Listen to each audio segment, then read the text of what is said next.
Bonjour à tous, bienvenue dans votre nouvelle émission VAR Business sur BFM Toulon Var. Un rendez-vous qui est réalisé en partenariat avec le Journal des entreprises Région Sud pour parler de l'actualité des entreprises du territoire. Aujourd'hui, notre invité est Jean Riondel, le dirigeant et fondateur de l'entreprise Mini Green Power. Bonjour Jean Riondel. Bonjour Hélène. Donc vous avez créé Mini Green Power en 2014 à Hyères avec l'ambition de produire une énergie verte en circuit court. Ces derniers mois, votre société, actrice de la transition énergétique, est entrée dans une dynamique d'accélération. Avant de parler de cette actualité, rappelez-nous les idées qui ont prévalu à la création de cette société. Eh bien, dans les 20 années qui ont précédé les 2014, j'ai été un des gros acteurs de la pollution. Mon métier, c'était démarrer les plus grosses centrales au gaz du monde, cogénération. Et en 2013, à 45 ans, j'ai tout d'un coup pris conscience de l'enjeu environnemental et qu'il fallait absolument que je change de philosophie et d'éthique. Et donc c'est devenu une obsession. Je me suis dit, qu'est-ce que je peux faire pour mettre ma compétence au service de l'environnement?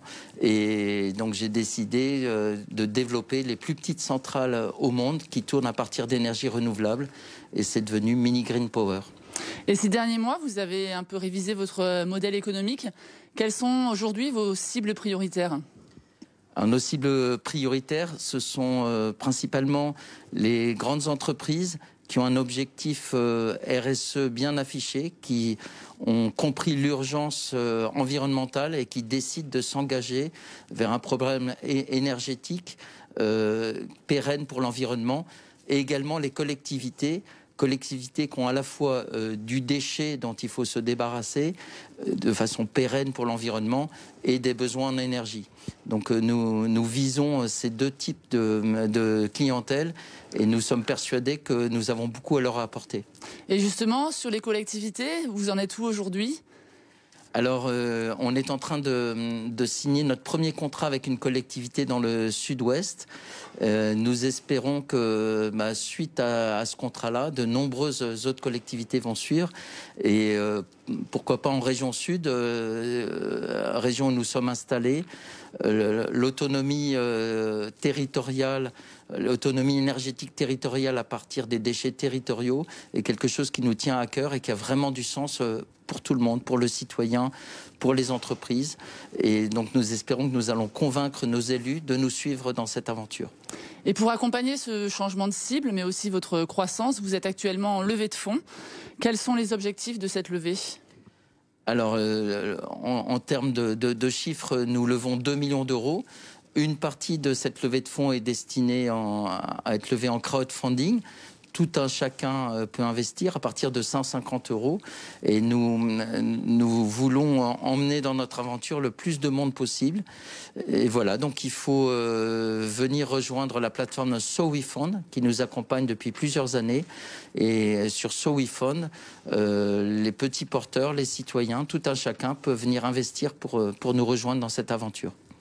Et votre nouvelle feuille de route s'écrit donc sur le marché français, mais également à l'international. Quelles sont vos ambitions chiffrées dans les prochaines années ?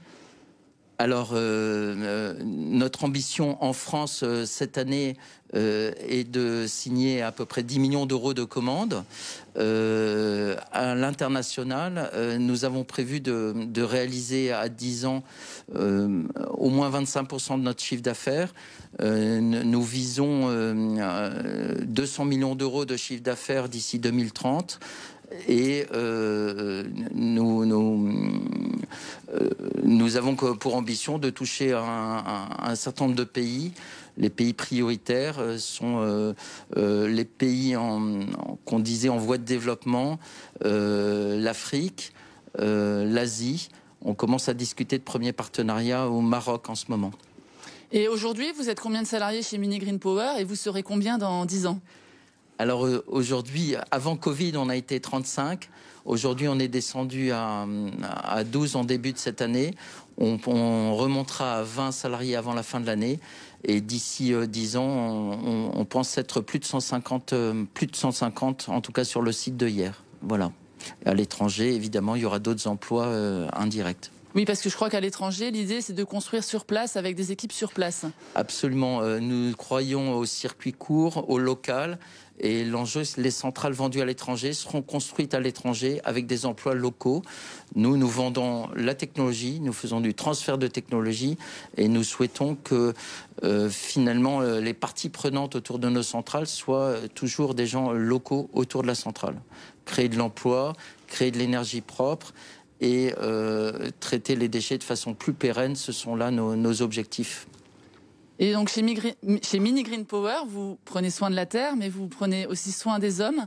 D'ailleurs, l'entreprise est labellisée entreprise à mission. Que recouvre ce label et comment se traduit-il au quotidien dans votre entreprise? Oui, en effet, pour nous, c'est très important. La mission de Mini Green Power, c'est valoriser des déchets destinés à l'enfouissement localement et en énergie propre et locale, 2 fois le mot local.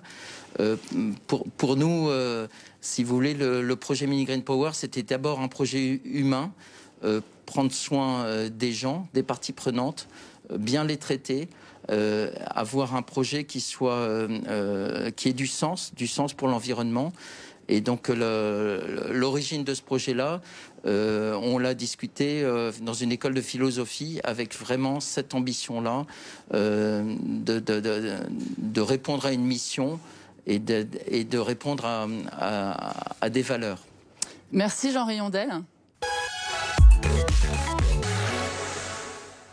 Avant de vous quitter, le chiffre de la semaine, ce chiffre c'est 120. Pour 120 entreprises qui emploient 850 salariés sur l'aire toulonnaise.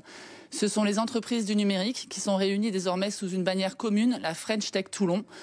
L'idée, c'est de renforcer l'écosystème toulonnais dans le domaine du numérique et de gagner en visibilité sur les scènes nationales et internationales.